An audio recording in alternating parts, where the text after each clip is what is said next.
Hello, this is Laura from ABC English. Today, for our advanced students, we're going to be looking at how to make inversions.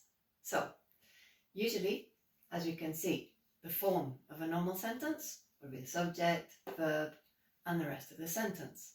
However, with inversions, we use a similar structure to those of questions.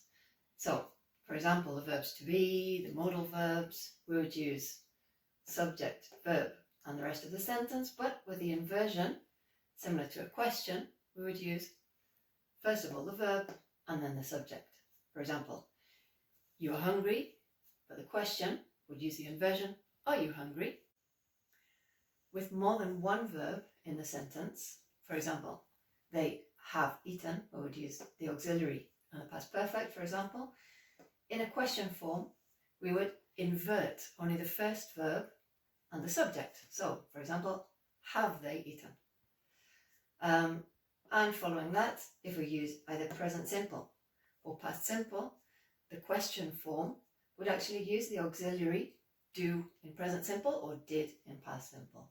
So we have we see him, and the inversion for the question form, do we see him? She wrote a letter, and then did she write a letter in the question form. So these are how we would make usual inversions, something that we do naturally for questions, but now we're going to see when we would actually use these inversions in other types of sentences. For example, one use of these inversions would be after negative adverbs or negative adverb phrases, such as hardly or hardly ever, seldom, never, rarely, only then, not only, but, no sooner, scarcely, little, usually used with the verb know, so little did he know, no longer, never before. These would use the inversion straight after the adverb. However, the adverbs not until, not since, only after, and only when would use the inversion in the second part of the sentence.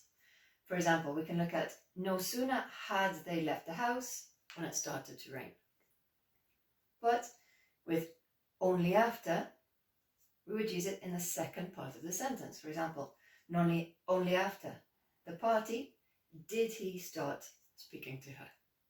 Okay, so another use of inversions would be the second use here in conditional sentences.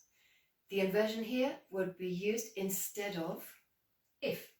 So we would take if out of the sentence and then use the inversion after that. For example, we have if we had studied, we would have passed the exam. But had we studied, we would have passed the exam. So usually these kind of conditionals would be used with the verb had, were, and also should. And the final use of inversions would be in sentences using so, that. We can see the example of the day was so boring that we decided to watch TV, or in the second one using the inversion, so boring was the day that we decided to watch TV.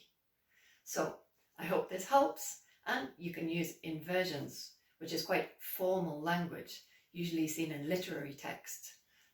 Maybe you can use these kind of inversions in your C1 exam and then get some extra points. Okay, I hope this helps.